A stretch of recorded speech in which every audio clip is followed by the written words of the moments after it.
Hello বন্ধুরা, আজকে এই বৃষ্টির দিনে আমাদের বাড়িতে লাঞ্চ মেনুটা তোমাদের সাথে শেয়ার করলাম।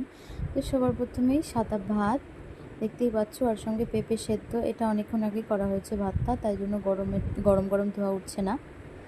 আর তার সঙ্গে ছোট ছোট মাছ ভাজা, মানে ঝুরঝুরে মাছ ভাজা, এর মধ্যে মিশালা মাছ ছিল, সব মিশিয়ে মাছ এনেছিল।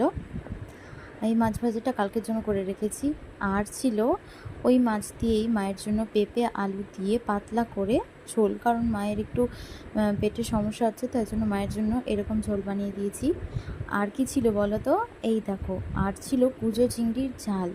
মানে এই চিংড়িগুলো ওটার সঙ্গে ছিল, তো ভাবলাম যে এটা ঝাল করে নিই, তো এটার ঝাল করে নিয়েছি। আর খেতে কিন্তু দুর্দান্ত হয়েছিল। আর এটাতে কি আছে বলো তো, ইয়াতে কি থাকতে পারে, এই দেখো, লাল লাল ঝাল ঝাল চিকেন কষা। হ্যাঁ বন্ধুরা, চিকেন কষা। তো তোমাদের কার কার বাড়িতে আজকে কি কি